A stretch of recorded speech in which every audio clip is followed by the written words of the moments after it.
Greetings and welcome to Mount Olympus. I am Hercules Invictus, and today on Living Mythology, I'm proud to bring you the pep talk with the one, the only, the legendary John Carl Pepe. Greetings, John. Dun, dun, dun, Greetings, dun. Hercules. Hercules, thank you. That was wonderful. So it's good to see you, my friend. Yeah, it's been a couple months, but I'm really happy to be back on track with a brand new episode of the Pep Talk now in video. So, Hercules, again, thank you for everything you've done. Thank you for the opportunities, onwards and upwards for the future. We got some really good shows lined up, and this has been a blast, and this whole new element is fantastic. So. So enjoy. I know I'm going to enjoy listening, and I'll be here if you need me. Absolutely. Excellent. Thank you. Okay, thank you. All right. Well, welcome back to the Pep Talk, ladies and gentlemen. This is our edition for April. And I usually say specific day, but now we have a kind of a new thing going here where this is a new video show. So we're going to almost treat it like it's a new show, even though we have an old school guest with us. And we're going to sort of, so basically this is the show for the month of April. We took a couple months off. We tried this in January. It went really well. And then just a couple things happened the last couple months, but now we are back. We are rocking and rolling. This is the Pep Talk for April, and I am so happy to have my guest tonight. And again, you can watch this starting when it's posted on YouTube for forever. So our guest tonight is a recurring guest, and I've always said that he has the greatest job in the world. He gets to deliver happiness to people, and he gets to do it frequently every 6 months at the end of April and the end of October at the Chiller Theater Expo in Parsippany, New Jersey. It is a wonderful, fantastic time, and this guy is responsible for making so much joy happen there. He is my favorite entertainment impresario. I call him the Great One, and boy, I'm glad we're on video because boy, look at that head of hair. I love your coif, my friend. Ladies and gentlemen, Stuart Hersh. Woo! Hello, hello, hello. How are Hello. you, John?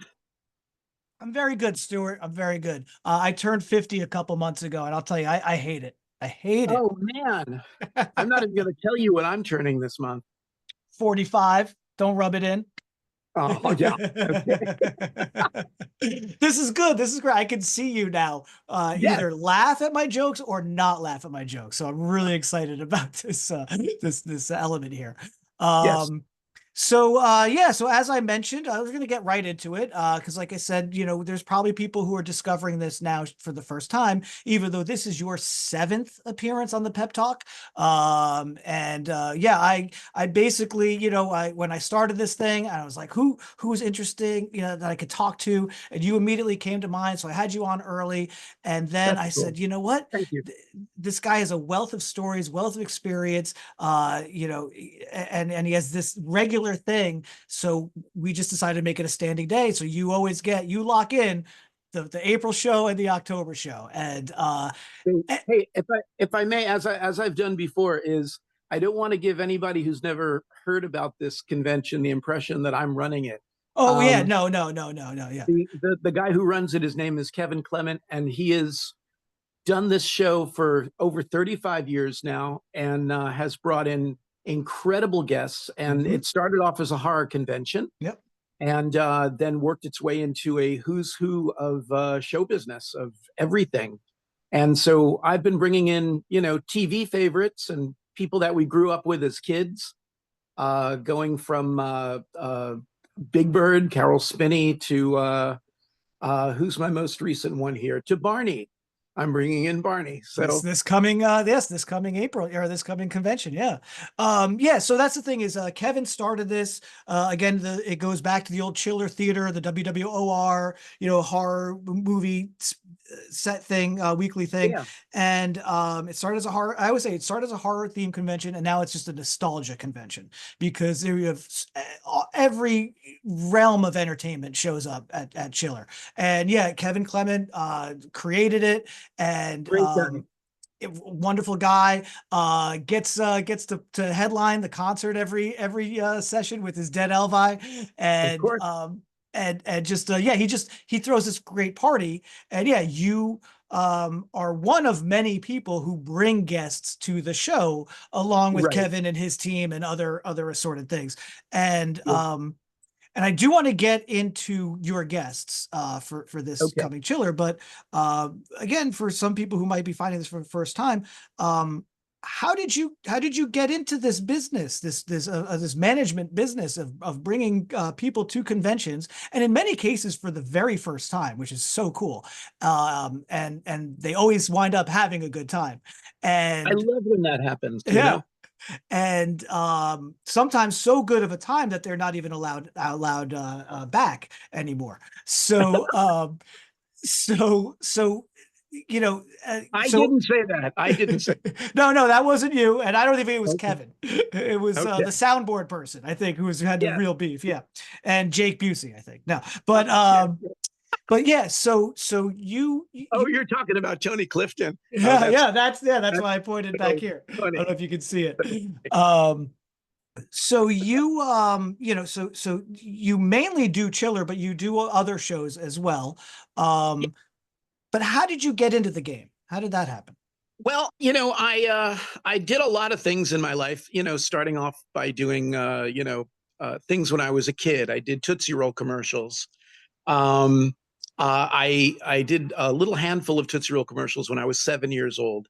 And I remember one of the commercials I was doing after that, and I can't remember what it was for, maybe Tide detergent or something.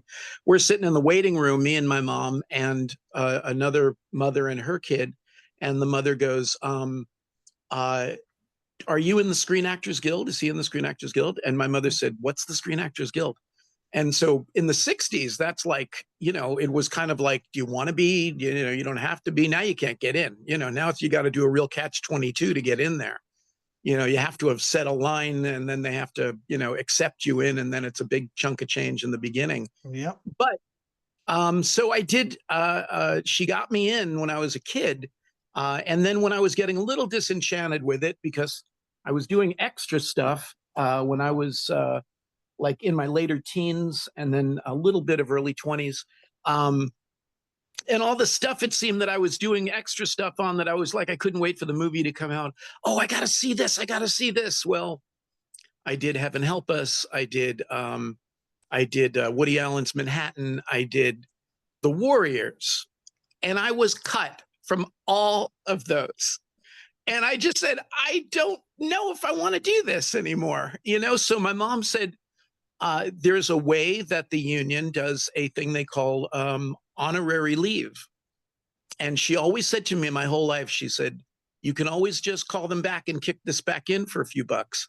And sure enough, when I was ready to go back in a couple of years ago, it was the case. And so, I'm glad to say that my mom, God rest her soul, she was, she knew what she was talking about, and she got me in, and I'm very lucky. Now I just got to figure out this newfangled business and the way it's done without handing people resumes and pictures. It's all electronic video reels and things like that. So I'm getting little by little, I'm getting the hang of it. So literally a couple years ago, you reactivated your dormant SAG membership for when you were a kid. Yeah. That's It was insane. That's amazing. Yeah. And it's funny because I can't understand the business now too well. It's a tough, everybody, is, pushing and trying. It's a different world than especially when you're like a kid that's on the ball, then they all want you. So, but I'll tell you something that's really cool about getting back into SAG is they do these screenings all the time. And I get these invites to these screenings where they show you like current movies, and then they have the stars of the movie sitting there being interviewed in these small places and theaters just for the SAG members. And it's interviews you would never see like on the Tonight Show or something, because they're talking about the business. They're talking about inside baseball. Yeah. So it's very cool. It's funny you talk about how things have changed since when you were a kid. Now, I went to school for performing arts. I went to Adelphi University. Yeah. The Harvard of Long Island. That is legitimately their slogan, Adelphi University, the Harvard of Long Island. So whenever I meet somebody from Harvard, I say, "Oh, you're from the Adelphi of Massachusetts." And I spent 4 years learning how to be an actor in New York. And the first thing I took from that I learned, besides the standard things you always take away from college, your social security number. So one thing everybody remembers from college, your social security number, right? But I realized I didn't want to be an actor in New York, and so I just, it was like all the things you have to do, and competitive. yeah, and there's, I wasn't the strongest actor, and it was always like there was always that guy that was maybe not a better actor, but just that much better looking than me, or just a lot of it. I just, and then I had reasons But to you kind don't of, have to, there's character actors and there's, stuff. I mean, yeah, anybody, and like, I learned that because I never gave up acting. I took that with me because I went to Burlington, Vermont. So that's a reason to go up there as well. Yeah. But even then, being up there and getting to do a lot of acting while I was up there, coming back to New York about 20 years ago, already things had changed, right? As the game. And I felt out of step trying to get back in. One of the things, like the basic rule, right? When in the 90s was, your headshot had to be black and white and neutral, right? Yep. And I come back in 2005 and it's like, oh, they can be in color now and you can have stubble. In fact, everybody has stubble now. And I'm like, I'm 25, 30 and I feel like an old man already, But proud of your stubble. And there you go. Yeah, it's a different world. It's funny when you said School of Performing Arts, I thought you meant the Manhattan, the one that I grew up, noticing. The Fame School. Yeah. Right. Yeah. I went for an audition for that there at that school. Nice. Yeah. It was called the name of it before they changed it to Fame was called Hot Lunch. That's right. Yep. You remember that? It was see, my memory's still, the mothballs in there are still cooking. It was really, I think it was because of the song, because I think the song really is where they decided, okay, this is the title, right? Because that song they knew was going to be a song hit. called Hot Lunch definitely wouldn't have been a chart buster, maybe on the Dr. Demento show. Right. And Weird Al certainly would have done a song named Hot Lunch. Oh, absolutely. Yeah. So how did that audition go? That was probably very intense, right? I blew it because I tried to do something funny walking in. We all were given a number. And so the guys, who were doing the auditions were sitting at the table inside that room. We're all waiting in the waiting room, and then they call my number. And I go in and I have the number and I bring it to them and I go, okay, I'll take 2 bagels and a half a pound of lox. And they just stared at me like you. Yeah, that's, I've treated it like it was a deli number. Like, I thought it was funny at the time. It wasn't funny. But the thing and then from there it was like, yeah, read your lines. Okay, kid, get out. And the thing that was so disappointing to me is one of those people who was a teacher, I guess, at that school was a guy named Bill Britton. Okay.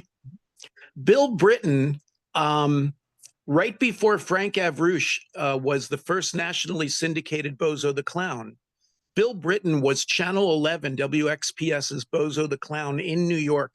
And so I grew up watching him like really young. And I was so excited, this guy who did Bozo was good. Well, I ended up, bringing out the guy who I really grew up with, who took over and was the, Frank Avrush. He was the best. I'll tell you a funny thing about Frank Avrush. And I'm really happy about this. My mom was really laughing. But so here I am, and I'm finally with Frank Avrush, and I was so happy to get him out to conventions. This is the guy who was the first nationally syndicated Bozo the Clown. And I mean, he was like my first friend before I had real friends, And then here he was, and I was bringing him out. So I'm sitting with him. We did about 2, 3, 4 shows. Everybody loved him. And I'm talking to him about stuff. And I said, Avrush, I said, that's a very interesting name. I said, is that French? And he says to me, no, Stuart. He has this great announcer voice because he did announcing for, the Boston station as well. He says, no, the original pronunciation is Avruch. I'm Jewish. And I said, Bozo's Jewish. I said, this is so cool. I went home. I said, Ma, I said, Bozo's Jewish. And she was just cracking up. It was great, Oh, that's fun. Yeah, I love it. And I don't mean to start up any kind of a thing with all the horrible things that people are saying about Jewish people these days, but I just held on to that story because I thought it was just precious. No, that's, and it is also an illustration of how far we've come, and unfortunately how far we haven't come, but that at a point, going into entertainment, he had to take that off of there in order to get jobs. Right. And it's sort of like, the other end of that is, in the 70s, when there was a big push for diversity hire in news broadcasting, young man named Jerry Rivers changes his name to Geraldo Rivera to get work, Oh, God, I forgot about that. You know what? The world may have, I have not. Yeah, man, then you got to come to the next Chiller because he's going to be there and you could have him autograph a picture from Jerry Rivers. That would be the coolest thing, wouldn't it?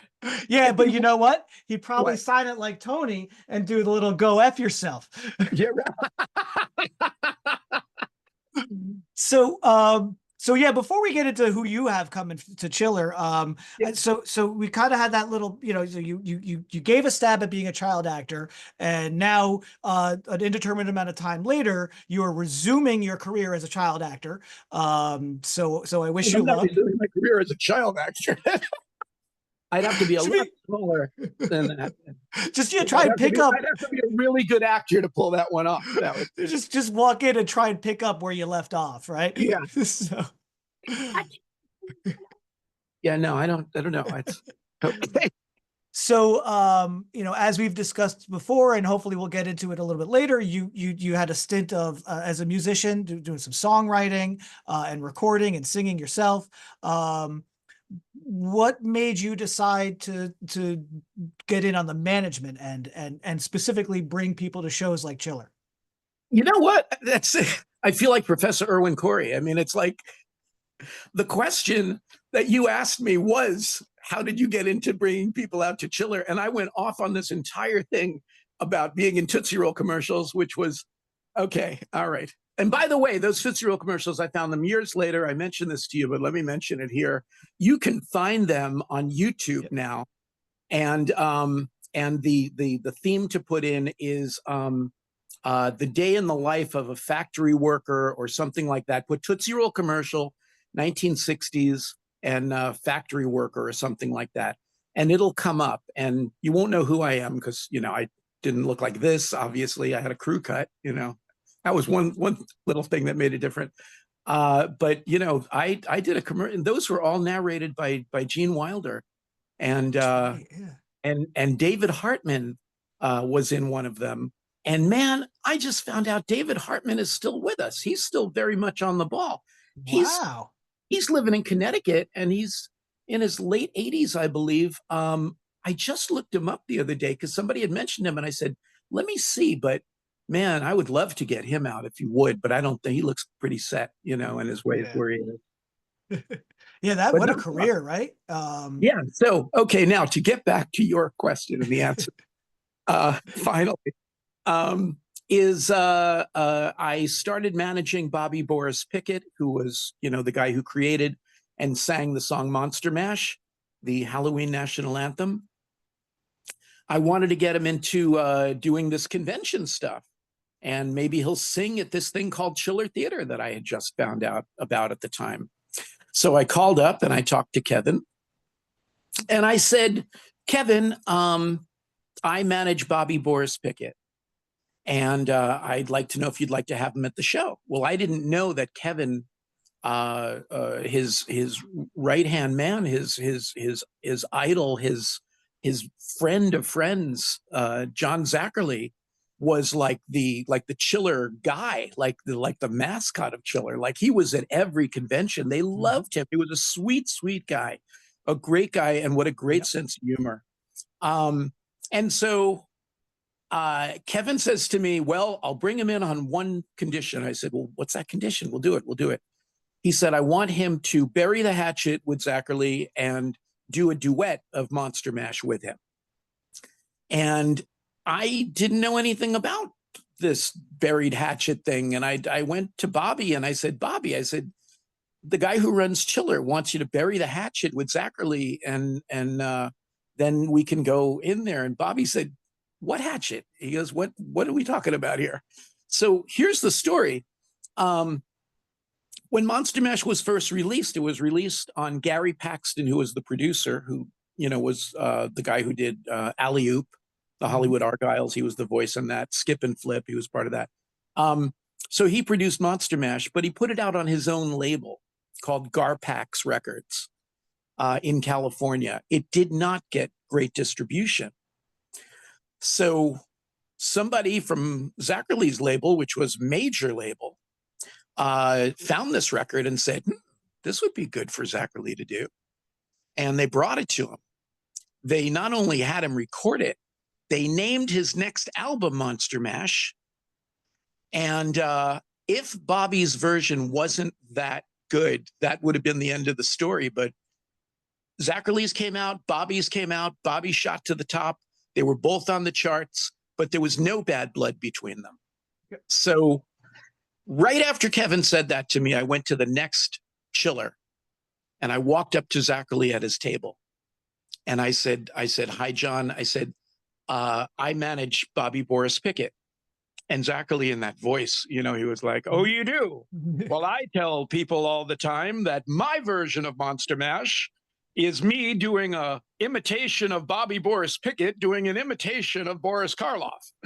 And he laughed, and that was it. I was like, so there's nothing. He said, no. I said, okay, good. So I went forward, called Kevin back, and sure enough, not only did we come to the place, Bobby got to meet Sarah Karloff, Boris's daughter, and I said to her, I said, did your dad ever record this song? Like, did he ever?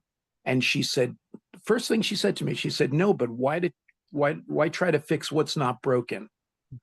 Nice. He said, me and my dad love that song. And that was a great thing for both of us to hear. Oh, that's awesome. And did Bobby and Zachary ever get to do the duet? Did they? Yeah. So we came in, we did the first Chiller appearance that I ever did, with Bobby coming in as a guest.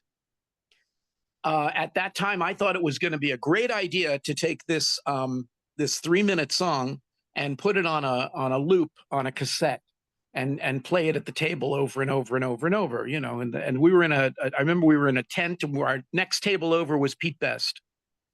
And I was like, oh, this is so cool. And they had the stage built in there, and Bobby agreed to do it. Everything was cool. In fact, you could find that's on YouTube. It's also on You YouTube, look yeah. for that. Nice. And so, are we censored at all with words on here?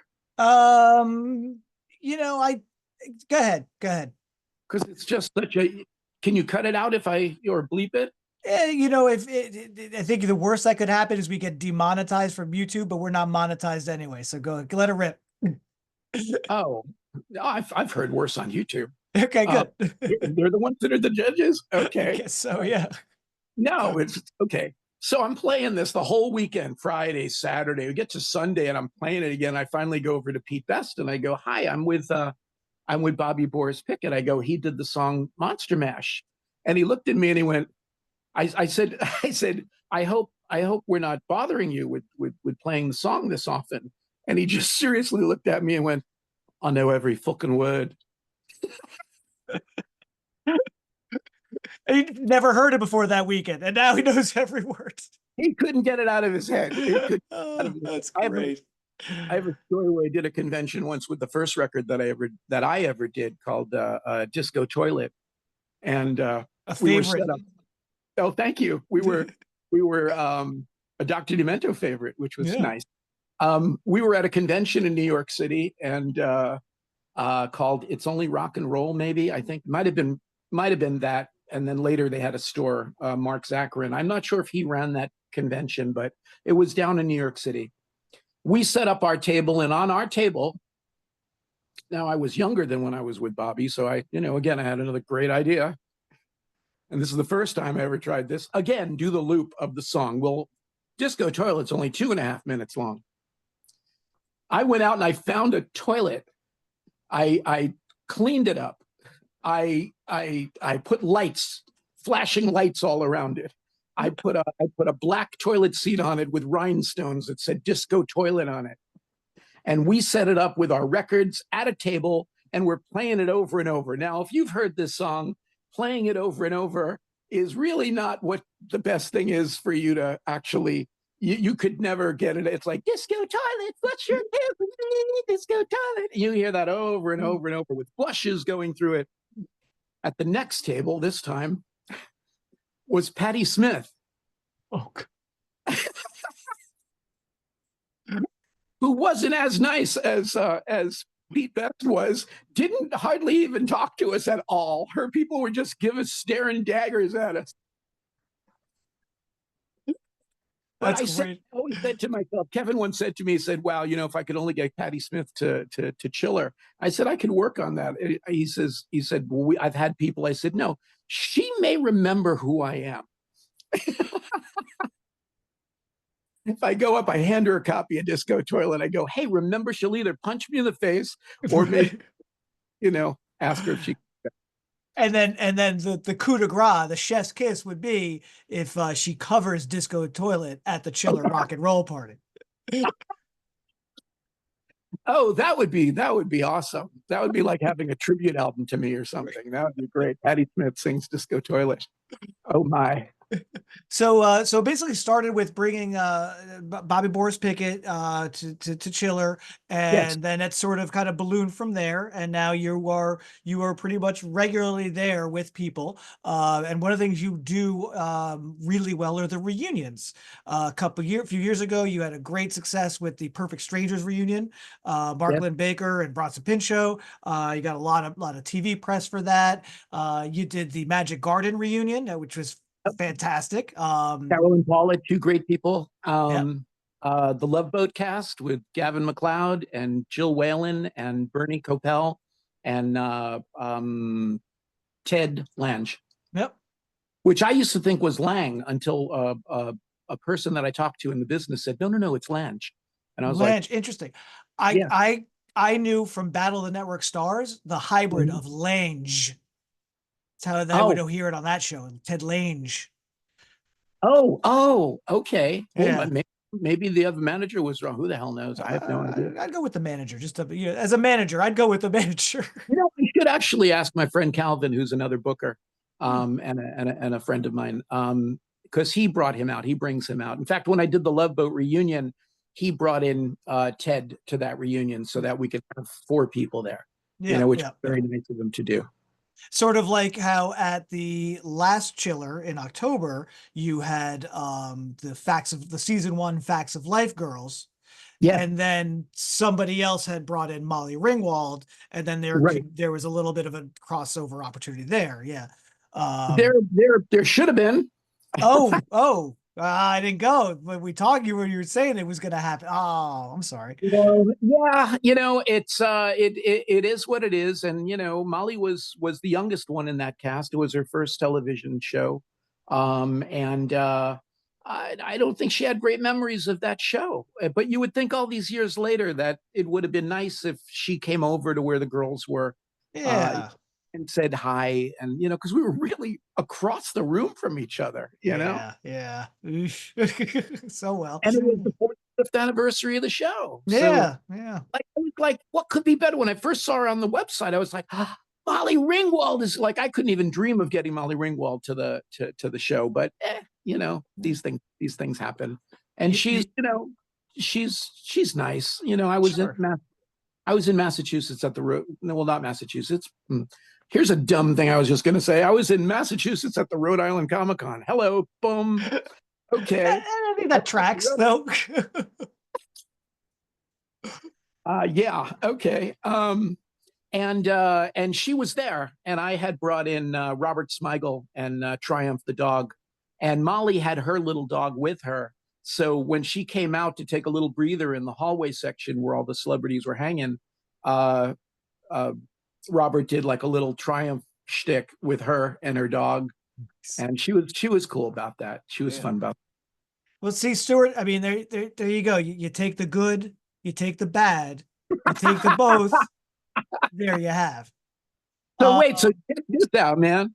Somebody just sent me this nice guy that comes to Chiller all the time. His name is Ming, and he's met everybody and anybody. He's a great guy.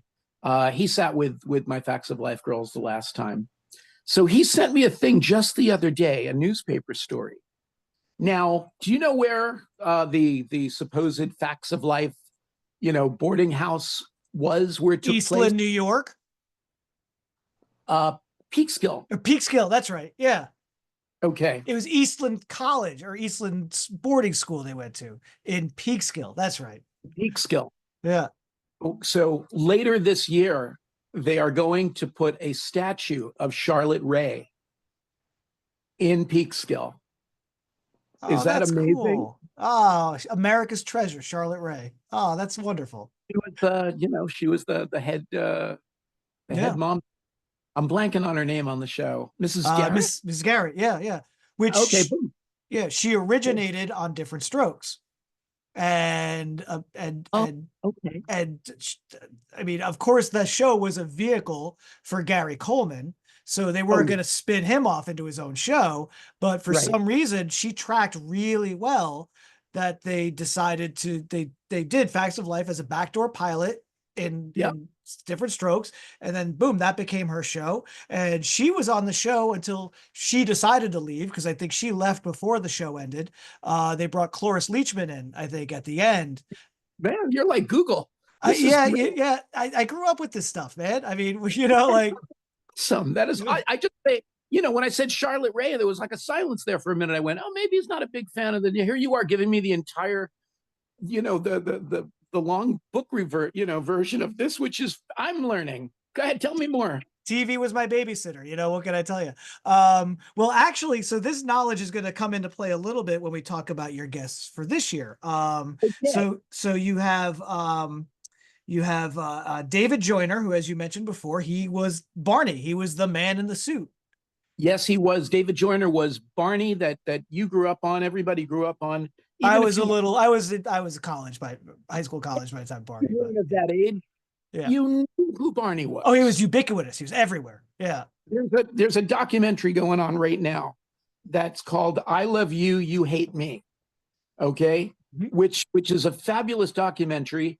A little depressing in spots, but really tells the full story of Barney and how it originated and how he took off like gangbusters. I mean, look, I brought out the Magic Garden girls. I brought out the kids from Zoom and did a reunion. I brought out Bozo. I brought out Big Bird. I had these children's show people, and people loved meeting them.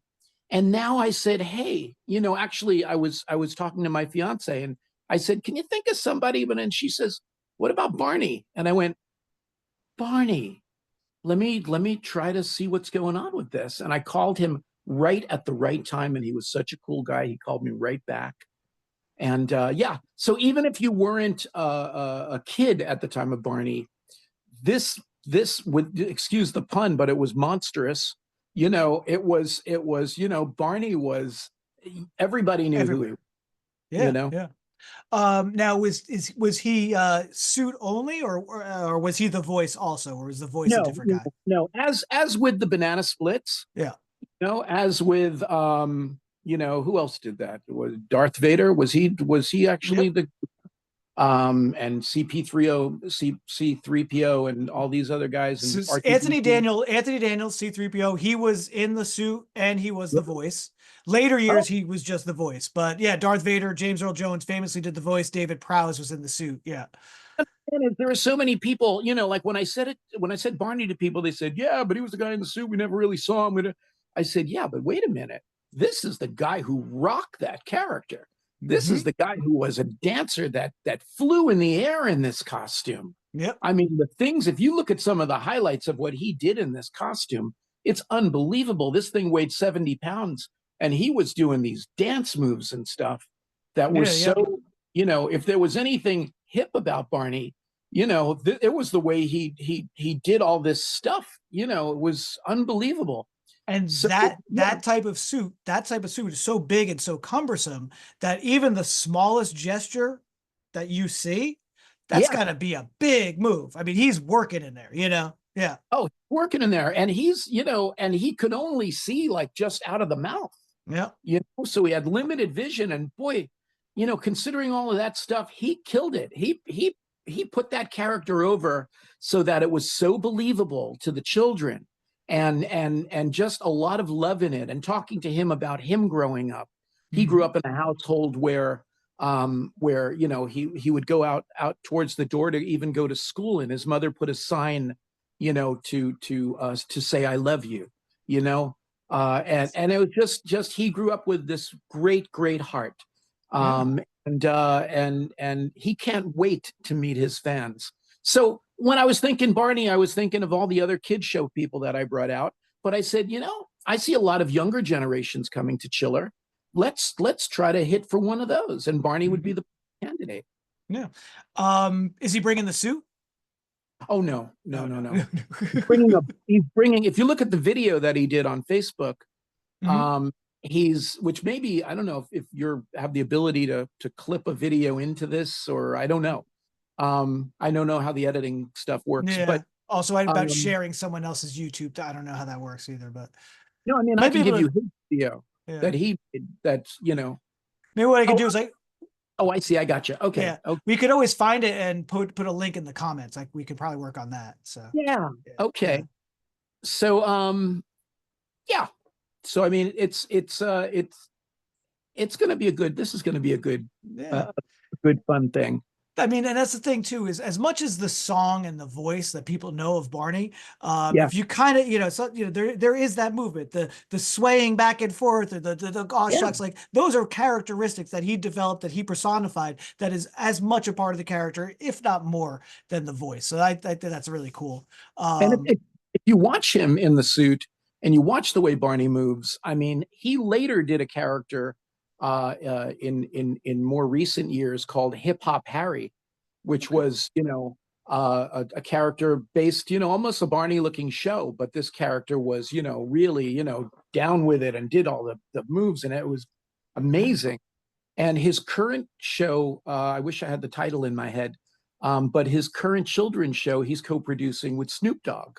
Oh, cool. Nice. Yeah, look, I've done costume work before. I had to be Clifford the Big Red Dog at an outdoor event in late May. And I'm going to let you know something. That is just that heat. It's just you're wearing a giant red shag carpet, and it's so confining, and it's just gross, but you have to have fun because of the kids, I know. I worked in a novelty store once where I had to go do deliveries and stuff like that.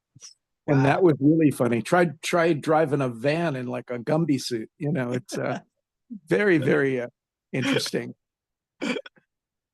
So that's awesome. My life is so weird, man. It is. You gotta do a book. You gotta write a book, man. You do. So now the ones that I'm really excited about that you're bringing are Ernest Lee Thomas and Haywood Nelson, famously from What's Happening. Hey, What's Happening? I loved this show as a kid. This was a show that I think we give All in the Family so much credit for opening doors for sitcom television. And this show was about an experience that I didn't have growing up, but I could identify with the characters. And one of the things that I loved about this show more over than say the Jeffersons or Good Times or Sanford and Son, those shows were all fantastic and great. Never shit on Red Fox because he's the king. But those shows were always really more about family And while there was a family element to what's happening, it was about Mhm. the friends. It was about the extended family and the friendships those three iconic characters, Raj, Dwayne, and Rerun. I mean, that's a Yep. television trinity up there with Kirk, Spock, and McCoy in my book.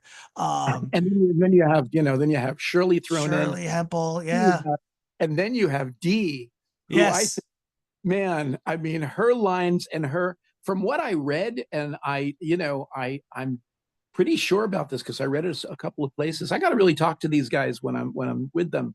And even Danielle, who played Dee, I don't think she had much prior acting experience where Right. they did. They were seasoned pros, Yeah. hey, did Broadway and stuff. But man, that timing on what she did and the way she did those things. So did I tell you the special thing we're doing with Danielle? No. So she's coming too? No, she's Uh, not coming too, but I'm sitting in this chair. It's like, okay.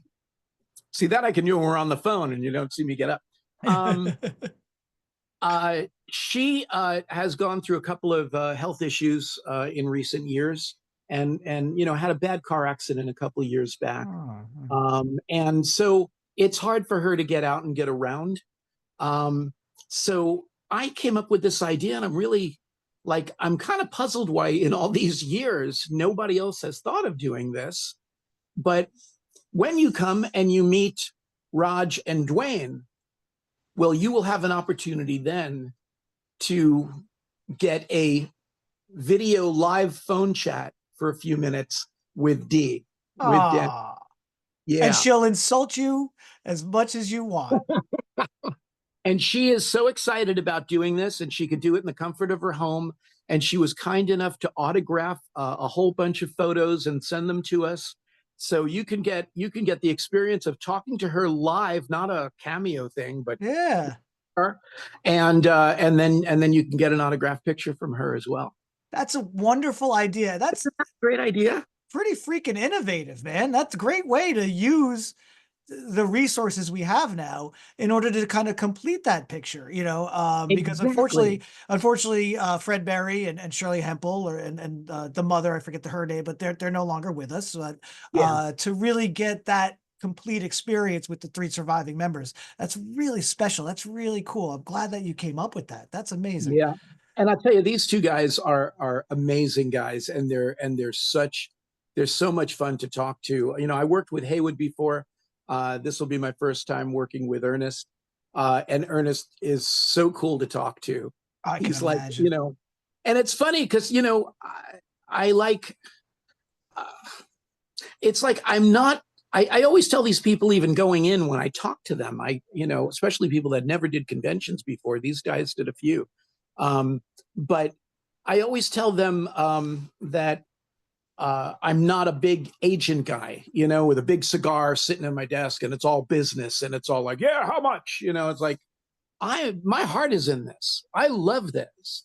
So, I get these guys on the phone and just talking to them. And during the call, I'm listening to the voice and I'm going, man, that's Raj. That's, it was when I was in radio back in the 80s, I did TV show reunions on conference call lines. I don't know if I ever told you that. No.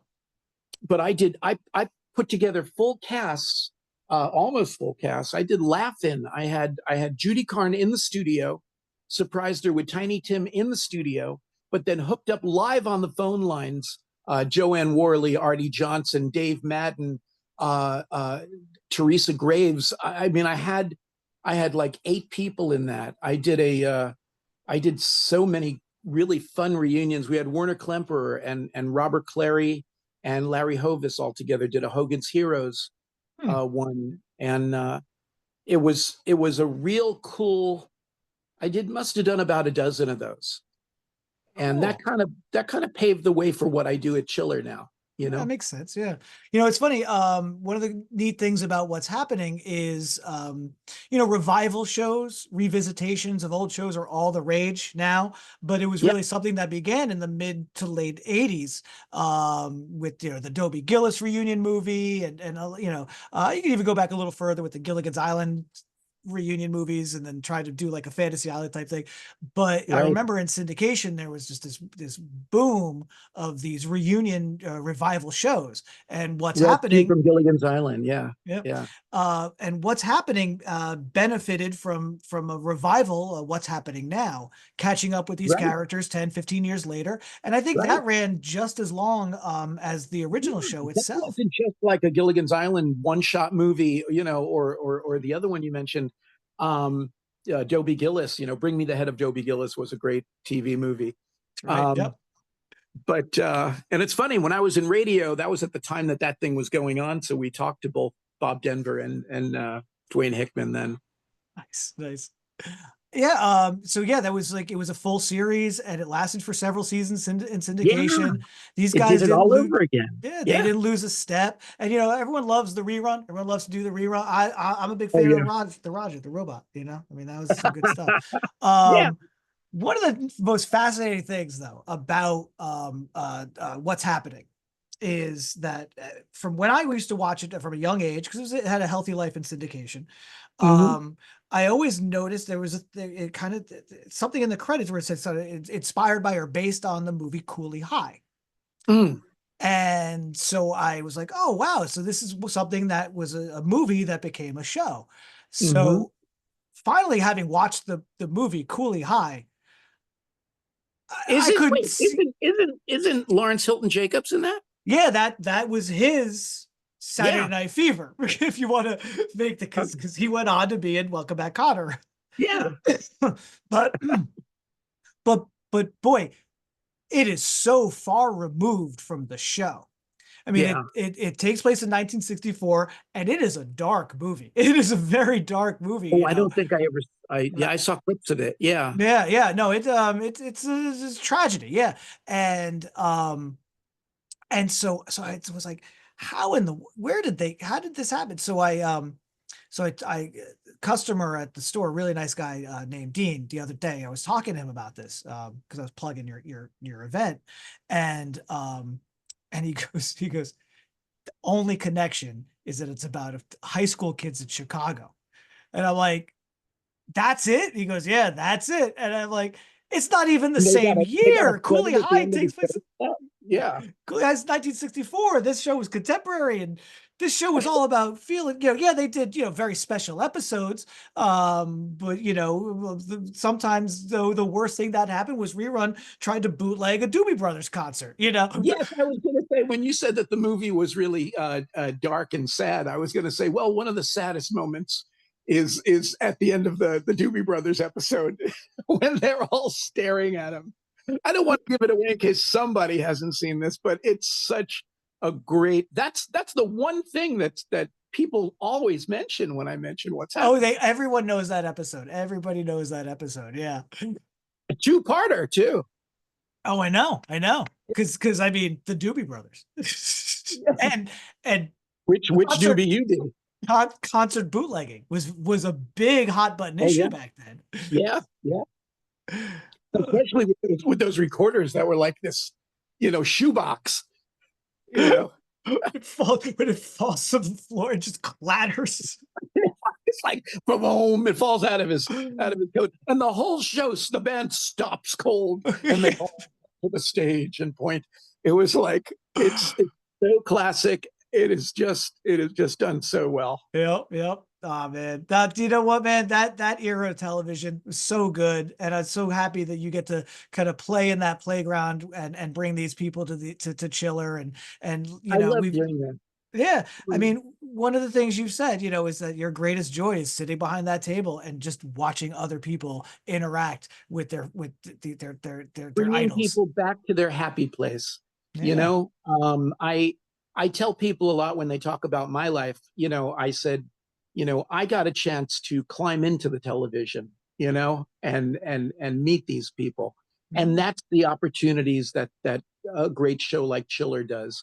The other thing I want to mention, Chiller, the other thing that really is great about the way Kevin runs this show and has been running this show is it really is hands-on, homegrown, wonderful. It's not a clinical feeling.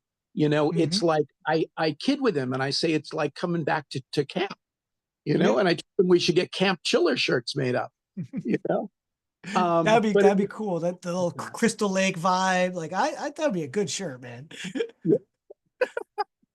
Yeah, and that's the thing, because it's like, the talent isn't penned in and segregated and and isolated, not only from the fans, and then and you kind of filter in like cattle, but yeah. also they're not separated from each other. So one of these great things is you have people interacting with each other from across the tables as if they knew each other from other projects and things like that. Oh yeah. Yeah, it's just like, it's like a fairground, and it's really cool. It's wonderful when I'm with celebrities and other celebrities come up to say hi. That was like with Gavin MacLeod. There were so many people. Loretta Swit came over to say hello. Um, uh, um, oh, why am I? Robert Wagner came over to say hello, and was as gracious as anybody could be when he came over. He came over to Gavin sitting next to me and immediately reached over to me and said, "Hi, I'm Robert." Yeah, Very, yeah. that was a very nice gesture. Some people are just they're pros. They're really pros. My favorite picture is when I get pictures with two celebrities together that don't really belong together. Mm-hmm. One of my favorite pictures is the guy from Duck Dynasty and Gavin together. And I'm like, okay, this is as far apart from two TV shows as you can get. That's awesome. So we got about 4 minutes left, Stuart. Oh, let me hang on. Oh yeah. I want to see if maybe, let's see, can I flip this around? No, I can't flip this around, can I? No, maybe I can't. Okay. I wanted to show you, you wanted to see some things. This is a couple of my shelves. So this is my collection. This is my Laurel and Hardy stuff up here. Yeah. Oh wow. Yeah. Yeah. Well, next time we'll talk about your when you were a kid and you did Oliver Hardy. Yeah, Yeah. that. And hang on, and so in here, in this case, I got. It's a lovely cabinet. Thank you. It was my mom's, and I think it was her mom's. So this is my Bozo shelf. Holy crap! You're not kidding. Okay, this is my second Bozo shelf with some other things mixed in, like little tinykins of Cool. those characters, and honeymooner glasses, and then down here got the monkeys dolls. Yeah. Barbara Feldon doll that she signed for me. Cool. That she signed for me. The Beverly Hillbillies game that Max Baer Jr. signed for me. This is a glass from a PLJ cruise that's signed by Gilligan, Skipper, and Marianne. Wow. We're all on there. And this was signed by Bradley Bolke. That's a thing they called Soakies that used to have bubble bath in it in the 60s. And Bradley played Chumley on that show. So that's Tennessee Tuxedo. Very cool. Very cool. And this is still in the plastic. That's a sweatband that I got from Curly Neal when I was a kid. Oh, very cool. So just the last couple of minutes we have left. I'm sorry. No, wait. Oh, yeah. Oh, cool. Okay. All right. Go ahead. So next time we're definitely gonna, we're gonna try and play some more of your music. I want to play the Cagney interview again. For people to get to hear it last time. So yeah, we're definitely gonna see you again in October. But in the meantime, what's the best way for people to get tickets to Chiller? Okay. Get a pen or type this into your phone. It's www.chillertheater with an RE at the end, theater. Because it's classy. Awesome. Okay. And yeah, you can see all the wonderful guests that are going to be there. There's a great showroom at Chiller. There's a rock and roll party the Saturday night after. You'll get to see, some old time favorites, as well as, like we said, Kevin Clement's wonderful band, the Dead Elvi. It's just a wonderful weekend. And if you go and see Barney, or you go and see Raja and Dwayne, take a moment and say hi to Stuart. He might blush. He might not want you to take the attention away from the stars, but this man brings happiness to so many people, and I'd like to see Thank him you, get man. recognized for it as well. So Thank if you're you. there and you see Stuart, just say thank you, and of course tell him you love the pep talk, because everybody loves the pep talk. The 5 people that watch. Stuart. There it is. Nice. See, I opened mine. Oh, So did you? yeah, of Oh, course I did. I opened my toys. I have so many like that I don't want to open, but I want to play with them. That's why some people are crazy and they buy 2. Stuart, do you get any hints for October? Anything you're cooking up, or too early to tell? Too early. I got some things in the works, but things can change between now and then, so I don't want to jinx anything. All right, very Um, good. but this is going to be really fun. And how about you coming this time? I'll try, man. I work in a comic shop, and that's the weekend before our free comic book day. So it's like Oh, all hours, all hands. Yeah, it's very what hard. is what free comic book day? I've never heard of Oh, this. so really quickly, yeah, Saturday, May 3rd. It's the first Saturday of May. It's been going on for over 20 years. Huh? The publishers put out very special branded free comic book day books to give out. What? Sometimes it's reprints of classic stuff. Sometimes it's launching new storylines. At the Joker's Child in Fair Lawn, New Jersey, it's a wonderful all-day event. We got a guy who dresses as Batman. He has every Batman costume imaginable. He picks Wow. one for the specific day. He works that line, and when there's a line, he makes it go so quick. So yeah, free comic book day. It's not just a Joker's Child. It's at any local comic shop, but it's a good time for people to rediscover comics, or discover comics for the first time, or just encourage their love of comics. Wonderful thing. That's Yeah, really a wonderful thing, yeah. Thank you But very much, John. Thank you very much, Stuart. That was an awesome episode. I am somebody who watches each and every episode more than once of the. And Stuart, let me be the first to say thank you for all that you've done, for all that you do, and Well, for thank you, guests on Hercules, and John's it's a pleasure meeting you. show. A pleasure. Finally seeing meeting you. too.